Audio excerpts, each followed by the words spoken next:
You gotta care. You do have to care. Well, then I'm out. Oh, jeez. No caring. No caring is done. Okay. So you should get a notification that it's live here in a second. Hey, there we go. Let me mute that there.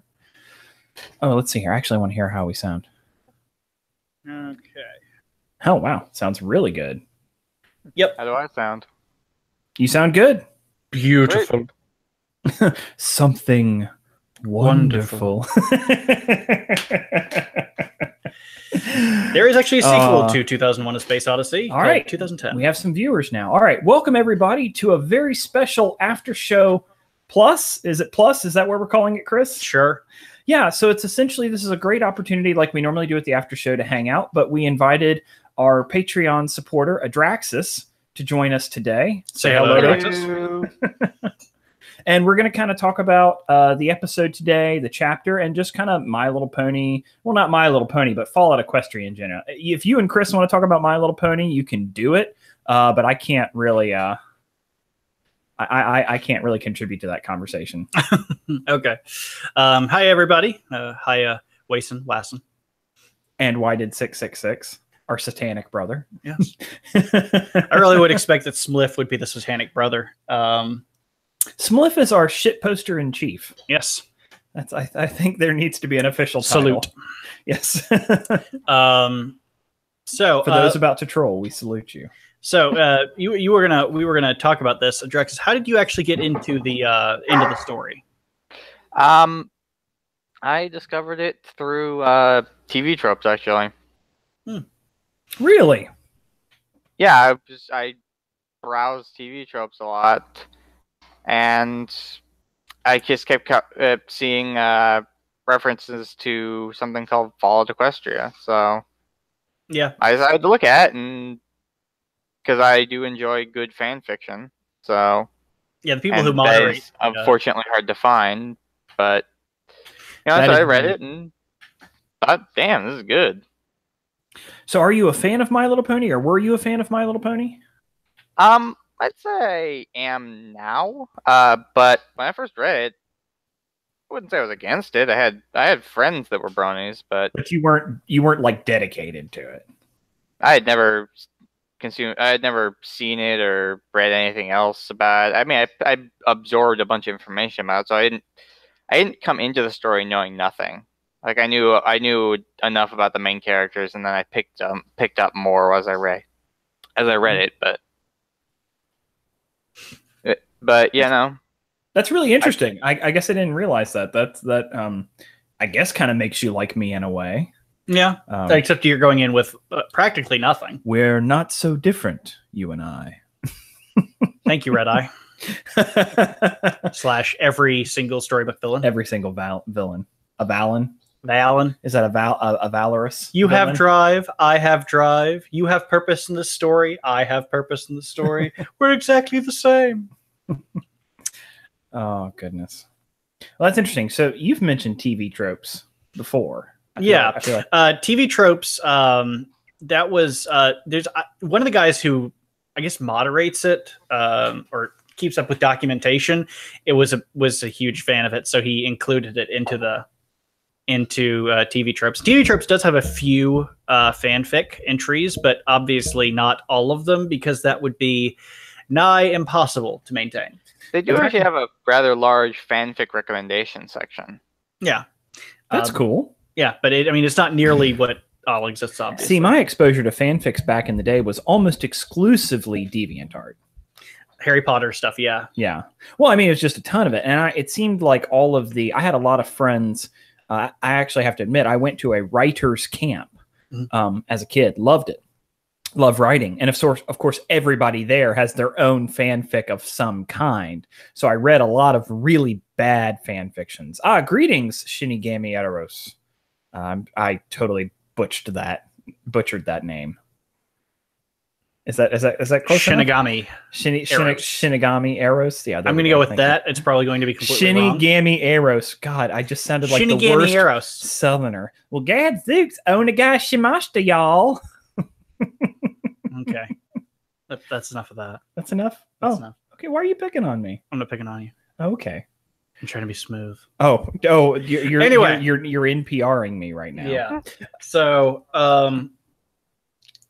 I still think with fan fiction, without giving away too much, is there a preferred part of the story that you have, and have we had it yet? Have we been to that part of the story? Yeah, I actually think I do really enjoy the Canterlot section. Yeah. Yeah, I appreciate that it was busted up into 6 parts. Yeah, the setting is definitely one of my favorites. It really is, because I thought the best installment into the Fallout universe, at least my most enjoyed installment in the Fallout universe, was Dead Money. Just the constant feeling of oppression, the fact that it didn't matter how powerful your character was, there was an in-lore, perfectly understandable reason why you were going to die if you screwed up. It was great. Dead Money is pretty awesome. You've played Dead Money like many times. I need to play it again.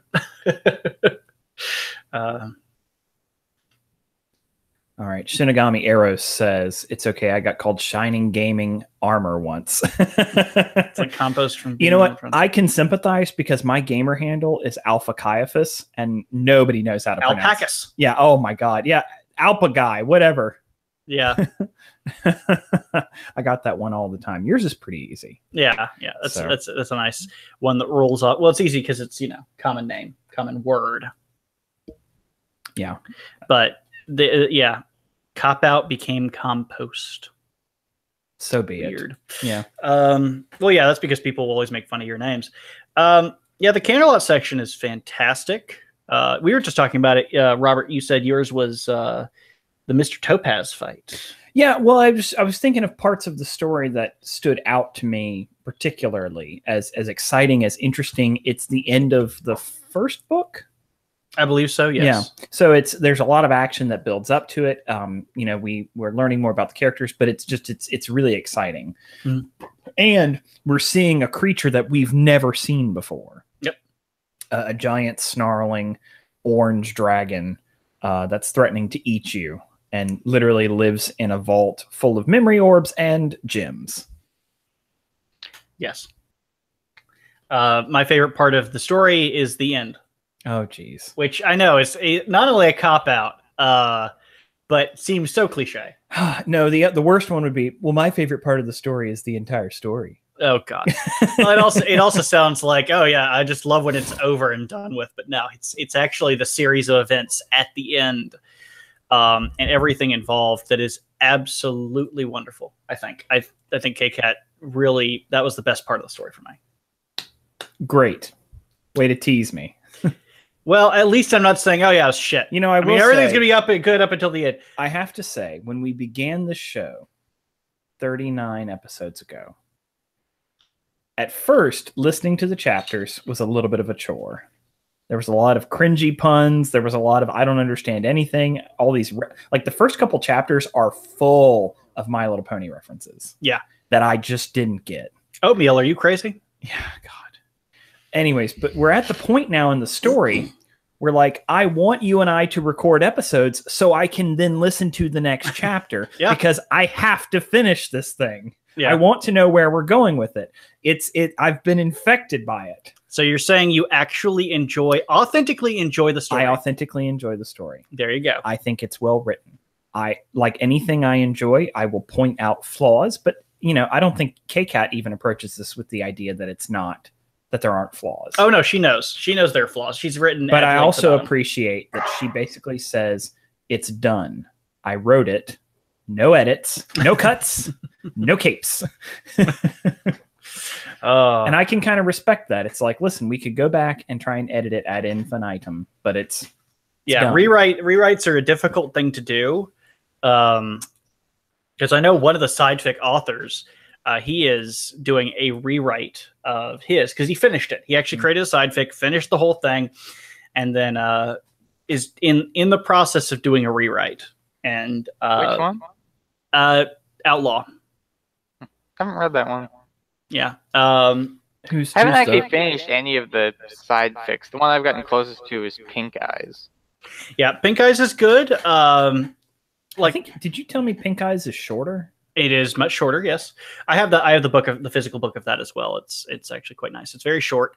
I really loved Guys of Chaos, but it's kind of polarizing. It's as I've said, it's very distilled down to pretty much. It takes Fallout Equestria, conceptually takes out a lot of the intermediate fluff, and is more of just a fun old bang up time.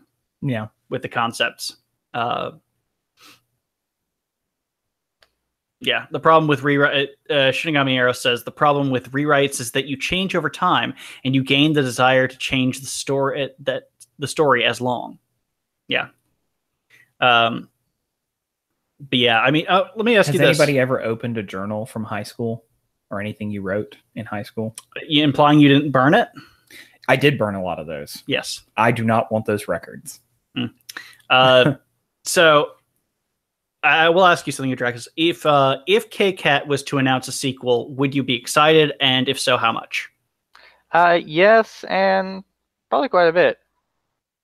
You know, it's interesting. In a way,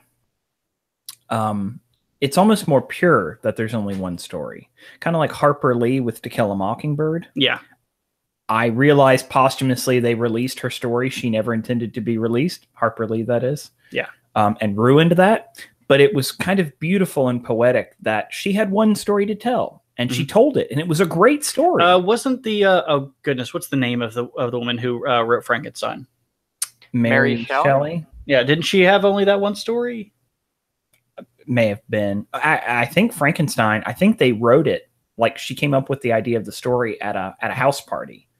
They were like everybody went and tried to write a creepy story, and that's what she wrote, and then fleshed it out into an entire novel, if I remember correctly. Yeah. So yeah, that may have been her one book. Yeah, it's like one hit wonders, except it's the only thing you've ever released. It's great. Yeah, but that was always a thing that came up. Is every single time somebody mentions that, I keep thinking, hell yeah, Gib more. So you haven't. What all side fics have you read, or have you at least started? Just Pink Eyes. Pink Eyes and Project Horizons. What are your thoughts on Project Horizons? I like it so far, but I've only read like the first chapter or two. Yeah. So not enough. I find it's really a shame that Crazed Rambling wasn't able to finish it, because yeah. Rest in peace. But yeah, there is somebody else who's apparently trying to do the audiobook version. I don't remember who it was, or there's a guy who goes by the tag Plagan Sikai or something like that on YouTube who's doing it. Yeah. I remember that. Didn't have, if I remember right, doesn't have as good as voice, but no, but hey, somebody's doing it. That's grateful nonetheless. Chris, I think you and I should do an audiobook for one of the side fics. Yeah. Yeah, that'd be great. Why not?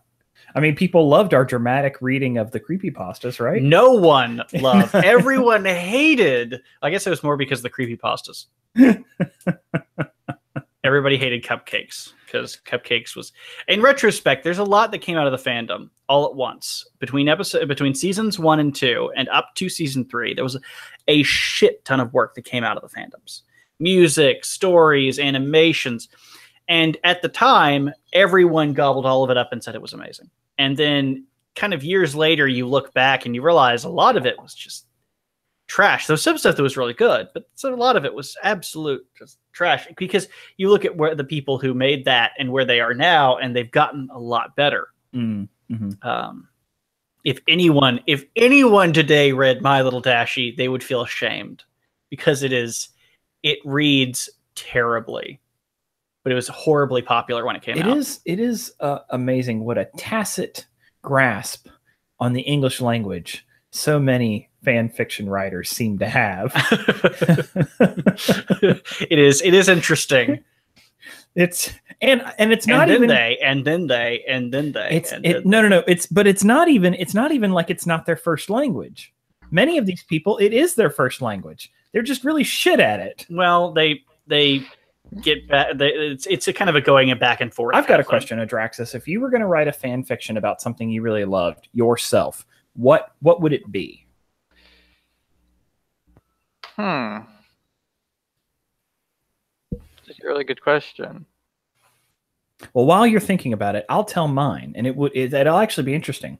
If I had to think about one that there probably isn't a ton of fan fictions for, everybody's already done, Super Smash Brothers, everybody's done Metroid, they've all done sorts of, any version of that. But how about a Zoids fan fiction? You want to throw back to the early millennia? That is a lot different. Actually, I'll have you know that Metroid.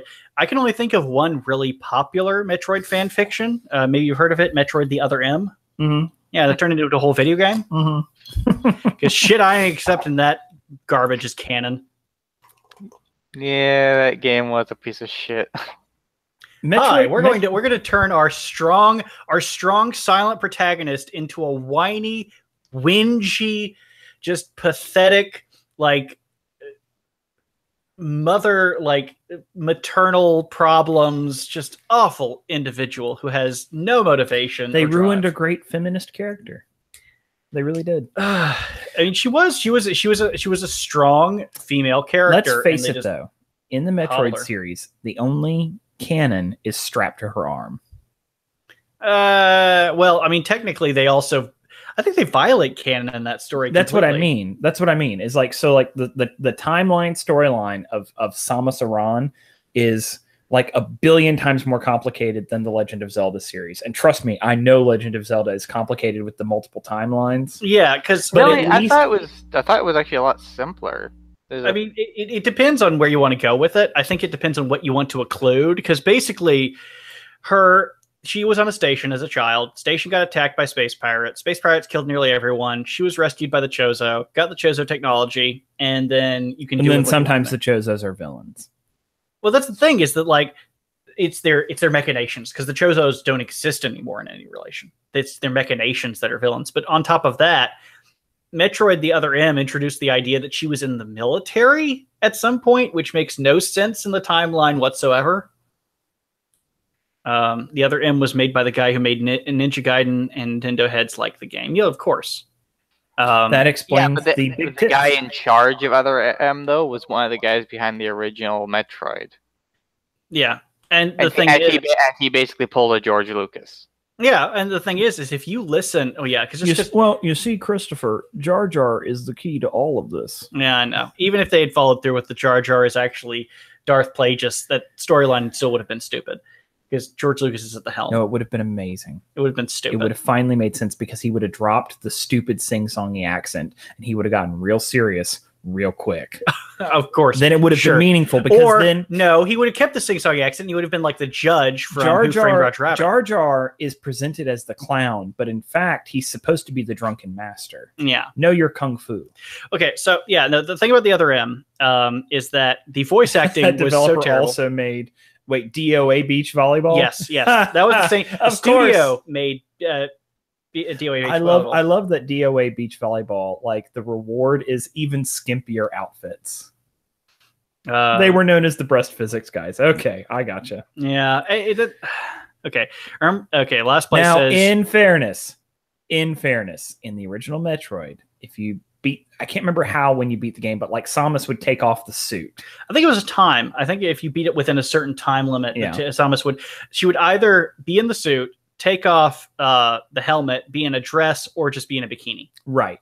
Which is where you talk about the guy who made the original Metroid. There's his influence. Yeah. Last place says, remember that she was biologically modified as well, part Chozo and Metroid by the time the current game canon ends. Yeah.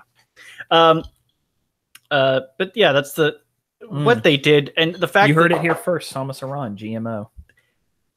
The fact that they gave her the voice actor of what sounds like the first prostitute they found on the street, because her voice acting is abysmal. Apparently, the voice acting is actually pretty good, but she was basically told to speak in that horrible monotone. Oh, wait, like The Happening? God. Are you familiar with again with the George Lucas thing? The guy in charge basically micromanaged the shit out of the project. I hate sand. Yeah, that's what happens is when you micromanage a project and you can completely take it to the ground if you don't, if your vision is not very good. And very clearly their vision was they were trying to go at a certain angle that was so very obvious that it wasn't subtle. It was, oh my God, it wasn't subtle. Every single thing was a fucking like mental breakdown about, oh, but my baby. And it's just constant. Come for the My Little Pony, stay for the Metroid chat. I guess. Well, we're trying to talk about things that are bad, and I don't know. There's a few things I don't know if I can. There's a few things I could criticize about the story, sure, but I don't know what I could take away from it to make it better. You know, it's interesting. I never played Metroid 3 in the Prime series. No, it was on a system we didn't have. Was it what? Wii. Oh, the Wii. Yeah, makes sense. I never owned a Wii. I never actually played the any of the Prime games not on the Wii. I gotcha. Yeah, I got the trilogy, and I played. I'd say it's a lot better. I played Prime when it came out, and when it was the prettiest game, at least the prettiest first-person shooter that existed in the mainstream. And then I remember when Crisis came out, and everybody was really excited, and I got a computer that could run it in 7.5 frames a second, and I was like, yes.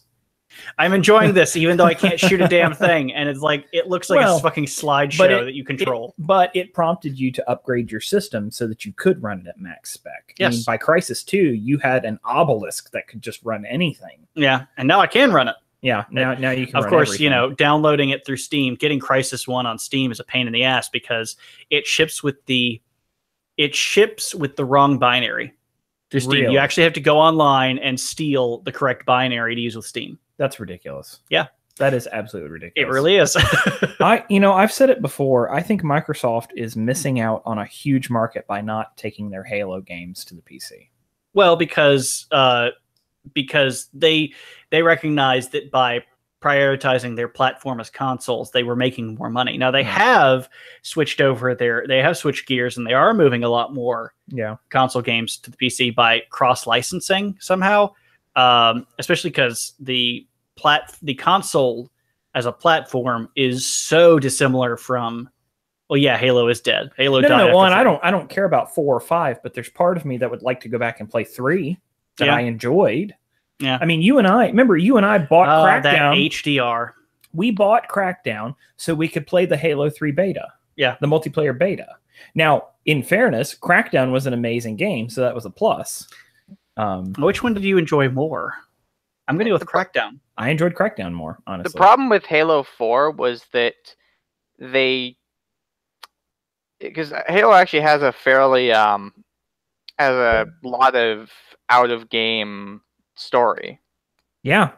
Well, you read some of the novels, didn't you, Chris? I did. I actually read quite a few of the novels. I read all of the good novels to a point, because there was one guy who was in charge with writing the novels, and then they had a few other people they brought on to kind of flesh things out, and the other people are considered trash. So I read all the good ones. Yeah. Ghosts of Onyx and all that. I still actually have those. But I had a graphic novel that was Halo that was really good. Yep, I have the thing. There was a Halo Animatrix. Yep, which is the best way to put it. I like that. It was very interesting. Some of the stories were. I feel like it's been too long and they've watered down the story too much. Well, it's something I know people. It was like mindless bros who played the multiplayer, but when it came to actual story, I thought it was really interesting. Well, because there's a problem you have as a creator, and it is this: you're creating installments into a story. Your fans are inevitably going to find out where the story is going, because if you have a good story, it's going to follow a certain procedure. It's going to follow certain rules. If you go with Chekhov's gun, if you introduce a gun in the first act, you have to break it in the third act or something like that. Yeah. However that thing's supposed to work. So people were picking up really heavily on what the hell was going on, was going to happen in Halo 3. And I guarantee you what happened is they saw all this attraction, all this attention to what they knew was going to happen, and were like, we have to take this a different direction. You mean like Rick and Morty? Yes. Yeah. Rick and Morty season 3. Somebody guessed the plot line. Not guessed, they figured it out. And then they were like, okay, we had to Justin Roiland literally was like he said it in tweets. It was like, shit, back to the drawing board. It's like, no, don't do that. Just do it. Do it. Show us how good you can. And that was the problem, is that people were figuring out, oh, the humans are the Forerunners. Yeah. But it's like, oh wait, we have Except to they are. completely right, but they retconned their own concept storyline, yeah. In that the humans are no longer, but they were parallel to the Forerunners in technology. And that makes sense. And then Bungie goes and makes Destiny, which is just Halo Plus.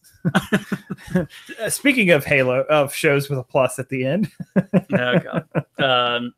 I tried to you know how the story after they retconned it goes? Sorry, what's that? The story after they retconned Halo. What was that? I mean, like the first part of the sentence. How they basically the basis of humanity and all that kind of stuff. Oh, are you asking about how that works? Do you know how it works?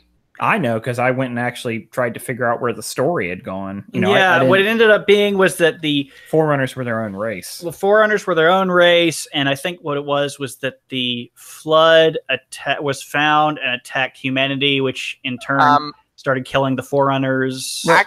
Actually, from what I remember, the humanity was actually extragalactic.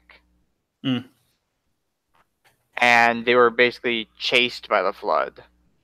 And they pretty much set up that humanity is the Forerunners in Halo 3. It's like, oh, the cradle of humanity, Africa as the cradle of humanity, was first inhabited by the Forerunners when they escaped from the various locations using the teleportation system they had and shut off.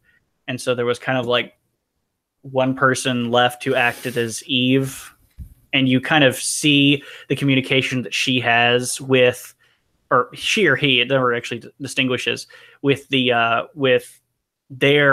romantic interest throughout the Halo 3 story. Yeah, but back to what I was saying, the real problem with Halo 4 is it relied too much on people having read some of the other novels. That can happen. That can definitely happen. I feel like that's happened in the game. Half the information in Halo 4, you need to have read the Forerunner saga. Yeah. Well, so thank God they didn't do that with the Marvel Cinematic Universe. I have a hot take on something. Halo Reach is a better version of Rogue One than Rogue One. I don't really think that's similar. All right, let me tell you. Halo Reach is a story of events that we know happened. We know there's a connector between two large events. Even though we know what's going to happen, we know everyone has to die. It tells a better story than Rogue One does. And it doesn't hurt the story as we understand it. It doesn't do anything to break the world, to break the timeline, to break the technology. It does everything that it promises that it will do without retconning any of the history. Whereas Rogue One definitely doesn't do that. Except it kind of does break the timeline, because it differs from the book Halo: The Fall of Reach. Because I actually haven't played Halo Reach. I read Halo: The Fall of Reach, so I have no idea how that's supposed to play out. Well, let me also say that then it's very similar to Star Wars, because the movies don't follow any of the books. Period. They don't satisfy any of them. Yeah, we already talked. The prequels don't satisfy the novels, and the postquels don't satisfy the novels. I mean, in Halo Reach's defense, it would only require a small amount of changing to completely align with the books. Yeah, well, what they keep doing is they keep adding game mechanics, and they add game mechanics in features and functions of what the Spartans can do, which then retcons what they are able to do in the books. It was kind of it kind of worked in a way too, because anything that you do with the Spartans, the Spartan that you're playing in Halo, he's literally the last of his kind. Somewhat, yeah. But you know what I mean. They're more rare. So he has a very specific. Well, he was supposed to be like, their entire team is unknown, right? Until Halo 5, at which point they just bring everybody back on, and you're like, what the hell? And you're not excited to see each other again. You literally faced death 7 times or so by fighting space raiders and everything else, and you're just gonna. Also, the story's more interesting if Cortana actually has an expiration date. Well, she did, and then they decided not to. That's what I mean. it's more meaningful. Yeah, well, because you can't kill anyone. I haven't played Halo 5, so what do you mean by that? They bring back his entire team. I think they bring back his entire team. Kelly and whatever the sniper chick is, and everybody else. Linda, yeah. They bring back. I think they bring back like everybody, but then they don't give them any proper introduction or like explain anything. They just kind of like, oh, they're here now. It's like, what the fuck? Even if you didn't, how do they bring them back from where they got trapped in Onyx? Yeah, I know. But that's the thing, is that they don't explain anything. They just use them as set pieces so they can say, hey, look how we tied the story together. Do you remember this one ship that was in Knights of the Old Republic that's 5,000 years old in the movie Rogue One? Yeah. You remember how we're going to use that? The reason I mentioned Halo is that it's one of those things that it's not trendy to like, but it's something that was really important to you and I. And I know it was important to you because it was one of the first games that you actually modded. Oh yeah, I modded Halo 2. I have no regrets. I still have a modded Xbox. Well, that's what I mean. You had to get a modded Xbox. Yeah. Oh wait. Well, so moving forward a little bit. I don't want to get stuck on one topic for too long. Last place did ask, based on Samus's actions in Fusion, do we think that the next Metroid installment, where she actually faces the Federation, will be exciting? I actually don't know much about that storyline, so. I'm afraid I can't put anything else. Do you know the storyline of Other M? I know the first part of it because I'm not going to do that. I'm not going to imagine that, but not shit. Mm. That's basically Metroid Fusion. Well, I know. I mean, I know about Fusion, but yeah. I just don't know anything about the next game and what she does there, because there is no next game. Fusion is the last one in the timeline so far. Okay. Yeah, he says, do you think her next game would be her against the Federation? Okay. And would it be any good? I don't think they're ever going to take that dangerous of a route, because I don't know where they would go with it. And would it be any good? That's anyone's guess. It reminds me of that reminds me of the end of the Chronicles of Riddick, where Riddick kills the Necromonger. What is his name? I don't remember his name. And so he takes position as the leader of the Necromongers. And the entire time I'm watching it, I'm like, well, I have no idea what the hell he would do. I have no idea. Would he disband it? Would he kill everyone? Would he continue what they were doing? I don't know enough about the character to figure out what he would do in a position of that amount of power over what is effectively a death cult war army of galactic proportions. You keep what you kill. So I'm glad that they kind of answered that in Riddick. Yeah, that they betray him, which makes sense. Well, they betray him, and what he does is he uses that power to try to find his homeworld. Did you ever see any of the Riddick films, Drax? No, I have not. Okay. I would advise they're a good watch. Yeah, they are. And I would say, if you're not a Vin Diesel fan, these films stand alone. Like, I mean, like he plays the character really well. Yeah. He's not just that douche from Fast and Furious. Yeah. But I would, and then they redo Pitch Black. I actually would argue they don't redo it. I think they did a great homage to Pitch Black. If they redid it, they wouldn't have included the storyline, I think. There may have been some wanting to redo it. There's just parts of it that I enjoy so much. And I think I enjoy more than Pitch Black. Well, and it's interesting. There's so much great sci-fi out there that essentially Pitch Black is a throwaway film. It's a really interesting universe, but they never expected it to really get fleshed out. Yeah, but it's kind of Riddick's baby. I mean, not Riddick. It's Vin Diesel's baby. Is that world? It became that. Yeah. There's a few scenes in Pitch Black which are just a little more goofy than they should be, so it kind of interrupts the tone. Unfortunately, it's made like a cheap sci-fi. Yeah, it's made like a sci-fi channel. That's what I meant. Yeah. A sci-fi channel movie. Especially the scene where they are like, wait, where is he? Is he watching us right now? And the camera zooms in, and on this one hulking like skeleton on the horizon, he's sitting there in a lawn chair, a patio chair with an umbrella, enjoying something, a drink with ice. And it's like, It's a little goofy. It's goofy, but it's pretty funny. Goofy. It's pretty funny. I like the when I saw Riddick, the newest one, and the first scene is of these bare naked women who are just like naked from all the way from top to bottom, like showing everything. I was like, I instantly know this movie is going to be good because it earned this R rating. I know that there's going to be some terrible, terrible visceral gore in this. Yeah, and there was, and it was great. And low. But I think one of the reasons why I really like Chronicles is because of the world building.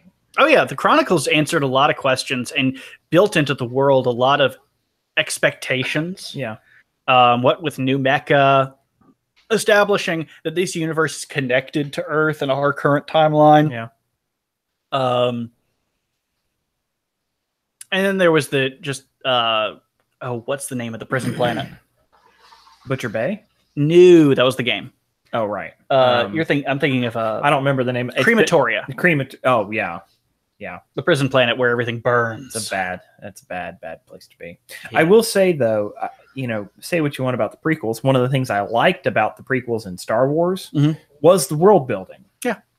Because if you're a diehard Star Wars fan, you hear about all these places. We never saw Coruscant. You don't get to see Coruscant unless you saw the re-release of Return of the Jedi, which I didn't see as a kid. Yeah, where they cut to celebrating on Coruscant. On Coruscant, which is not a scene because you remember there was this massive re-release of the films where they did all the CG work. They did a couple of re-releases. And they did he did the scene where where Han meets Jabba. They refinished that because in the first version the puppeteering was really bad. Actually, I think Jabba was supposed to be human. Yeah, in that, but either way, it just didn't work, and so they redid that scene partially in CG to make it work. They added a whole bunch of stuff, and the scene where they cut to Coruscant is not from that, but from a very early re-release of the Return of the Jedi. There's been many versions. Well, remember then there was the Blu-ray re-release where they even added even more. Yeah, and they added that dumb Darth Vader. No. Oh God. And one of the things that I actually didn't enjoy was when they replaced the Emperor. Oh yeah, in Empires they replaced because the Emperor in Empires, the actor. The worst was Return of the Jedi, where they put Hayden Christensen in as Anakin Skywalker's ghost. Oh God. Oh, that was just an embarrassment. I'll actually admit I like the first prequel movie. In what way? Like ironically? Phantom Menace? No. No, I mean, it did introduce a lot of interesting things, and the great part is it's so separated from the original films that you do have way more you can do with it. In a way, it can be whatever it wants. Yeah, I mean, when it comes to the Clone Wars, you had a little bit of play, and then with Revenge of the Sith, you had no room to work with because you already set up how it was going to start, and you already set up how it was going to end, and you can wiggle a little bit, but you're not escaping the obviousness of that story. And it also avoided having, as I call them, Angstican Skywalker and Padma Angst Madala. Oh yeah. There's not enough in that film. So there's a lot from the prequels that I really enjoy. The romance story is cheesy, but people forget the Han Solo Leia stuff and the love triangle they're trying to set up with Luke. It's cheesy as it can be. It's especially because it actually would have worked if Han Solo had originally died like he was supposed to. Yeah. The people forget the scene in Return of the Jedi when Han's like, I understand. Like her excited to see Luke again and all this. I understand. Stuff. I'll stay out of the way. It's like, no, you won't. The reason is because he was never supposed to be in that movie. He wasn't. He is actually the entire reason that he's a side character in the entire film is because he was supposed to be taken away at the end of Empires and never seen again. He was supposed to be removed as a character. And Harrison Ford actually regrets not forcing them to do that because he didn't want to be part of it. There are people who think that George Lucas had the storyline always figured out, always in his head, but it's not the truth. No. Each film, he figured out the story as he went along. Yeah. And the films were better when he wasn't directing them. Yep. Because Empires was directed by, oh goodness. I can't remember that now. I'll look it up. Was it? But I think it has to, like Elia we were Kazan? going back to Halo, micromanaging your things, or M. Night Shyamalan. M. Night Shyamalan, definitely. I feel like Empire Strikes Back was directed by Elia Kazan, but tell me, I might be No, wrong. I think it was. Let's see here. Well, I'm gonna have to go down to IMDb. Really, the Google search didn't turn it up. Well, I just looked up Empires. That's ineffective Google search. Irvin Kershner, that's right. Irvin Kershner. Okay. Irvin Kershner, who only was able to get on the project because Spielberg covered Irving Kershner's activities to the Guild of Directors, because the Directors Guild refused to have the movie even made. Wow. Yeah, you're gonna learn. Like, if just goes to show you why unions ruin everything. If you actually look into Hollywood and all the films that are made, and you start seeing these guilds pop up, and you start realizing they are the worst people in the world. There's an old movie. I don't know if you knew this. Leslie Nielsen's first acting role was in the movie Forbidden Planet. Have you seen that, Adraxis? No, I have not. Very interesting sci-fi film. I think it's the 60s, early 70s, maybe. Something like that. I haven't seen a lot of stuff from that. I don't know how much younger than you guys, but oh no, I mean it's old. It's old shit. We weren't born in the 60s. I knew that, but it is color. So there is that. It's not black and white. It is in color. Had interesting matte painted backgrounds, but it actually is Leslie Nielsen's first acting role, which not many people recognize. However, the more important trivia from it is that there is no composer credit in the film at all, because the composition for the soundtrack was made entirely by electronica music. It was the first film to use, and they weren't allowed to accredit somebody because they didn't think that electronic music was real music. It was all theremins and stuff. So they said, no, it's not real music because there's no real instruments. So you can't use a composer credit on it. Yeah, nobody can be accredited for it. Yeah, which is ridiculous. This is why people talk about how Hollywood's ahead of the curve. They are never ahead of the curve. They are always behind the curve. They just like to take credit for everything. You know, the Oscars Oscars are still voted on by a bunch of old white men. Yeah, fogies. Yeah. Charlatans. So yeah, there's that. Do you have any favorite movies, Draxus? Anything that sticks out?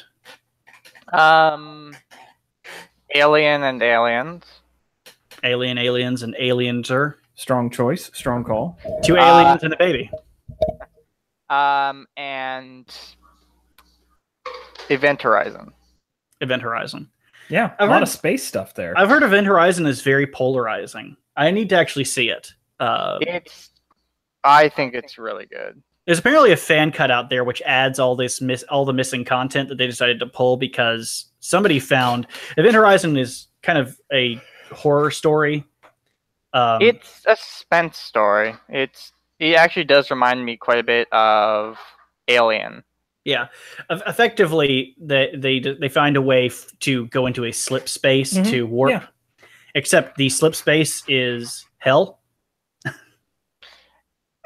There's actually a joke around that actually makes a lot of sense. That Event Horizon is actually the prequel to the 40K series. Event Horizon is the best accidental 40K film.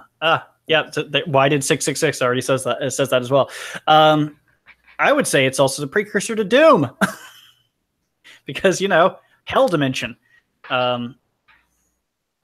So that it's interesting in that. So there's a lot of scenes in the film that were cut where it shows people, like various crew members, like just absolutely grotesquely killed and butchered and hung up and all this stuff. And they actually removed it from the film in the final production to appease censors so they could get a better rating on it. And they leaked out some time ago, and somebody's done a fan edit, which actually adds those back in and apparently makes it a little better because it kind of reinforces the visual aesthetic that the film was going for. Well, it's like the original Blade Runner. I refuse to watch the original cut. The director's version is so much better. Oh yeah, there's if anyone hasn't seen Blade Runner, the first one, don't ever see the studio cut, see only the director's cut. I'm not actually sure which one I saw. Did it have a really annoying monologue which felt completely out of place, where he explains everything you're looking at? I don't remember. It's basically the major difference. Decker either has an inner monologue or not. I don't think he did. Then you probably saw the director's cut. The film without his inner monologue is more interesting because it asks a more interesting question. What do you think about the sequel that came out recently? I haven't seen it yet. I thought it was really good. Yeah, I'm interested to see what. It's weird. The one thing I wanted to know that I still want to know is how well they implement the Vangelis style soundtrack. Because that's like one of the more interesting things to me in a sequel, because so much of the story is what it is and I don't want it to be anything else. For instance, the questioning is Decker a replicant? Do they actually it makes sense in the universe that they would create a replicant with a long life to hunt down other replicants. Yeah. In a society where you use replicants for everything. Yeah. And why would you suddenly have a human try and track them down? Yeah. The interesting thing is that question still isn't actually answered in the sequel. It makes sense why they wouldn't. It's good. It's a little less believable in the sequel, but it's never actually officially answered. So. One of the questions that obviously the sequel has to deal with is, do they make it? Like, he leaves with her, and it's like, what kind of life can you lead? What do you do? And so there's this unanswered continuation of the story. There's this whole thing about stories, in that a good story, or stories in general, the ending is not the ending of the world and the ending of the universe. It's where the author has decided to stop telling what's going on.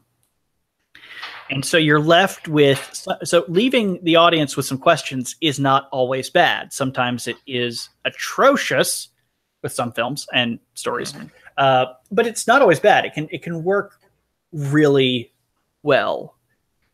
So it depends on how you go with that.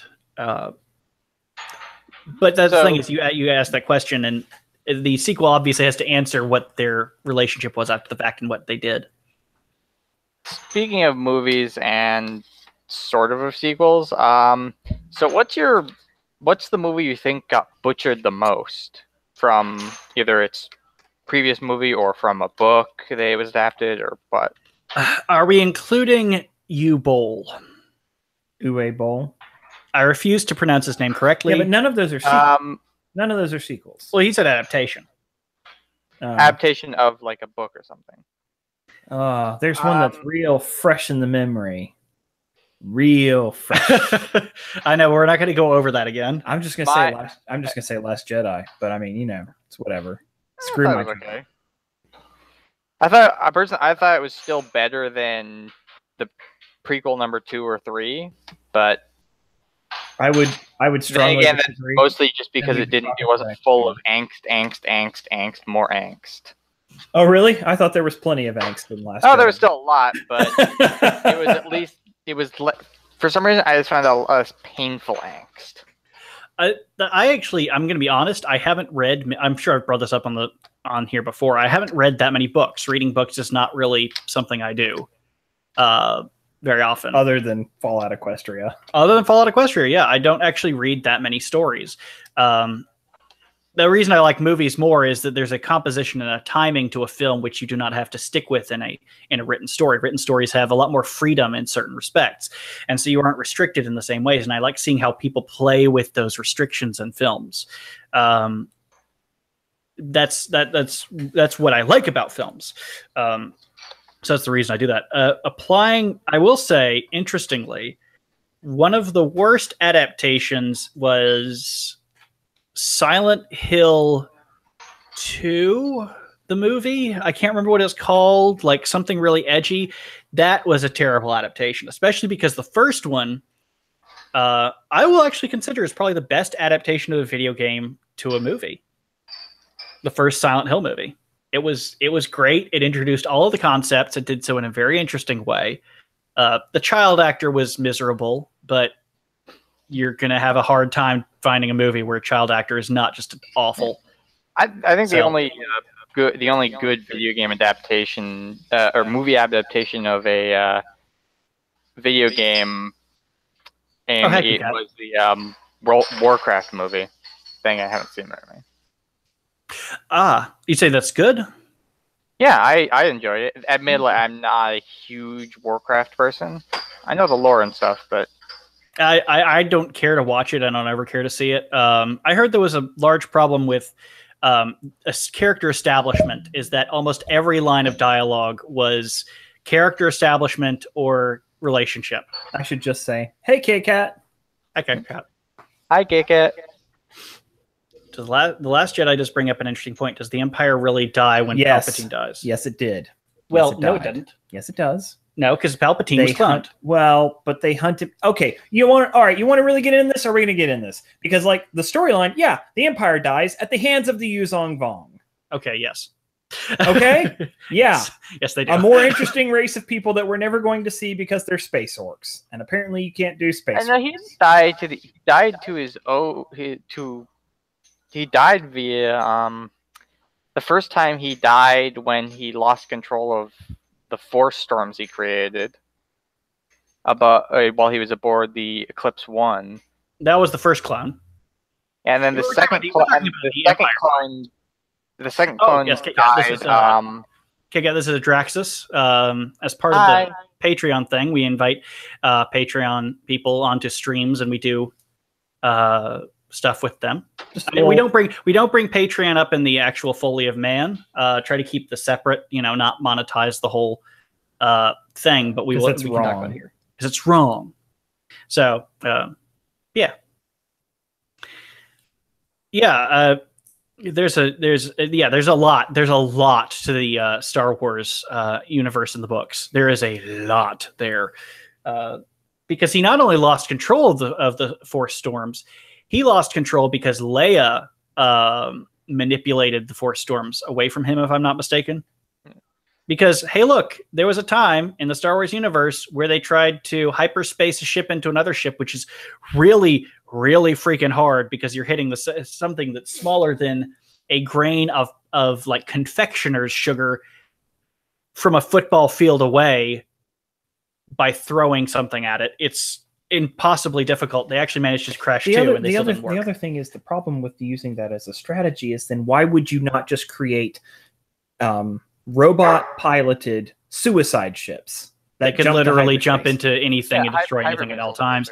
Yeah. Oh, they really screwed up when they did that. You just have to introduce concepts which make you question the entire rest of the world. It's also a theme in that entire movie. I'm just going to crash my plane into them. Well, what's Finn going to do? I'm going to crash my plane into them. What are you going to do? I'm going to crash my ship into them. I'm going to nobly sacrifice myself. No, I'm going to nobly sacrifice myself. I'm going to prevent you from nobly sacrificing. Yeah, also the fact that they build up Snoke as something big and then just kill him off. Because J.J. Abrams and Ryan Johnson have two different visions of how the Jar Jar Abrams? Jar Jar Abrams and Ryan Johnson have two different visions on how the story's supposed to go. I guarantee you that Snoke being killed is their little spat. No. The Darth Sidious, the Darth Plagueis behind all of this is Kathleen Kennedy. The blame rests solely and squarely on her let's shoulders. move away from Star Wars. Because I have not seen The Last Jedi. I'm waiting to actually see it. Before I make a judgment call. But you know the story. I know the story, but I have to see it because I have to be able to point to a specific point. Search your feelings, Christopher. Okay, you know it to be true. Holy crap! I never answered what my adaptation was. Your fanfic. What would your fanfic be? No, my movie that was a really bad adaptation. Aragon. Yeah, Eragon. Oh, you mean Star Wars with dragons? No, Harry Potter with dragons. You mean Star Wars: A New Hope with Harry Potter with dragons? It's very archetypal. I loved the books when I was a kid, and I saw the movie, and what's very archetypal. Dear God, that's a piece of shit. No, I do take it back. There is a movie that I have seen that's based on a book that I absolutely despised. It's Disney's The Black Cauldron. Because I actually read those books and then saw that there was a Disney movie, and I'm like, why have I never heard of this Disney movie? And I saw it, and I'm like, that's why I've never heard of that Disney movie. It is such a far cry from the stories it's based on. It's so sad. I talk about set piecing as this negative thing that certain things will do, where they will use set pieces from one to create their own world with another. And I consider that an insult, because what you're really doing is being lazy with somebody else's work. But that movie has terrible set piecing, where it takes part of this, part of that, but we're not going to tell the original story. We're just going to kind of make it our own thing. It's sad. Especially because Black Cauldron was the second book, not the first one. Draxus, you just still owe me an answer for fanfic. What about fanfic? If you were going to write a fanfic, what would it be on? Oh yeah. I'm still scrolling through my Steam library. Yeah.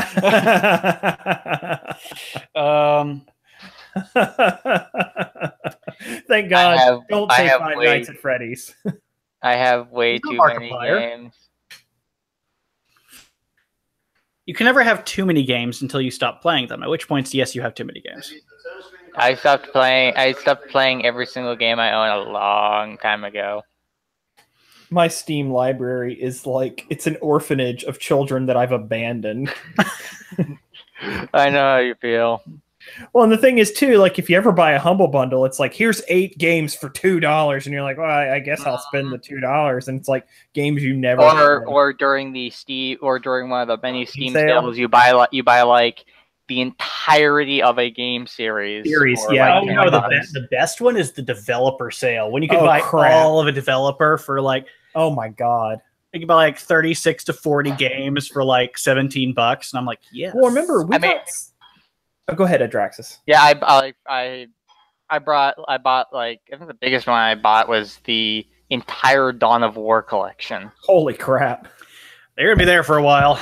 But remember, that's how you and I played Saints Row the Third the first time. Was it was on a super sale for like $5. The THQ bundle, the because THQ as a final strategy to make money off of pretty much their studios going under, was they sold all of their stuff on Humble Bundle for pretty much name whatever you price and then everything else. And then when their stocks increased because of this, they turned around and sold the company. As a strategy, I miss THQ. They actually made some of my favorite games. In fact, my favorite game of all time they made, which is or it's published, Supreme Commander. Ah, yes. I've heard a lot of people who really like that. I'm usually not into RTS. The only one that I love is Homeworld, which is different. Yeah. Adraxis, since you like so much space stuff, have you ever thought about getting into Star Citizen? Not until it's out. Yeah, that would be a good thing. Yeah. Chris has been an early adopter, and I've been an early adopter of many projects. Armello fan fiction for the win. You know, K-Cat, for telling me not to play Armello, you seem to like it a lot. Armello's really good. What are you talking about? No, she says don't. What she said is she would not play it with anyone because Armello, much like Munchkins, is a game of using other people to either get ahead or screwing them over. Oh, so it can get very brutal and very toxic very quickly. So, yeah, I mean, it looks interesting, but I'm very specialized when it comes to RTS and strategy games in general. The reason I love Homeworld is it's, Kigat says, I would not play with anyone I know, quote unquote. But the reason I like Homeworld is the only real-time strategy game in space that I've seen that accurately does verticality. Now, they still don't do it absolutely perfectly. The ships try to still align with a Z-plane. But you can literally use a ship's firing line to overcome it as a ship. Like if you have some ships that can only fire at certain degrees, and if you can keep your ships out of their firing line, you can take down battle cruisers, but you have to micromanage their positions to do so. It's kind of like the PT boats in the what's the battleship game you and I played for a while? World of Warships. World of Warships. Yeah. But it's you just have to play with the firing lines. It's a power versus maneuverability judgment. Similar cool thing with a Supreme Commander, because every like shot in that game is actually physics enabled. Yeah, physicalized. Wow. So if you can actually hit an aircraft with ground artillery if it manages to collide with the shell. Yeah. Why did you can actually hit You can actually hit certain units with nukes. Yep, Homeworld 1 is greater than Homeworld 2. I can agree with that. I liked the graphics of Homeworld 2 a lot better. Homeworld 1 was a very old game. But the story for Homeworld 1 is amazing. At least as far as I've played, and I need to actually finish the thing, but the story is amazing. 2 uses random number generator, while 1 uses physical bullets. Yeah, it used physicalized shells for damage. They did a remake. Gearbox got a hold of that and actually did a remake, but the remake is in the Homeworld 2 engine, so it still uses the RNG, not the physicalized bullets. I don't know. Running Homeworld 2, just downloading and running the original Homeworld 2 on a PC is a pain in the tuchus. It's kind of like trying to run the Fallout 3. Actually, if you don't know what you're doing, it's worse because you can't actually run it. You actually can't. Something about the Homeworld 2 system is recognized by the data execution prevention on processors as malware. Yeah. And will shut the game down. Cool. So you actually have to manually turn off data execution prevention on the operating system level to play Homeworld 2. As much as I hate to do this, we have come up at the end of our hour. We have come up at the end of our hour? Yeah, we absolutely have. That time flew by, buddy. Yeah. Adraxis, I cannot thank you enough for joining us today. And thank you, of course, for the tremendous support. We really, really value it. And I think we would love to continue having the after shows kind of be a hangouts like this for our supporters who are at that level. So if you would be happy to do it, we'd love to have you on again. Oh, I'd love to. Absolutely. All right. So thank you, everybody who's listened, who tuned in. Thank you for all the love and support. Again, if you can't or not able to support us on Patreon, please tell your friends and family or anybody that you know that might Hey, enjoy. Mom, I found these guys who talk about ponies. Hey, and Mom, Fallout. yeah, check out these losers. So I mean, if you want me back on, just hit me up. Yeah, your speech is so corporate. I feel like it misses our audience a bit. Adraxis, I will absolutely do that. Now that I got your Gmail too, you know, Chris and I can hit you up on Hangouts. Oh boy, this is too much. This has gone from a viable alternative to a threat. No. Join us. All right. Thank you, everybody, and we will see y'all next week.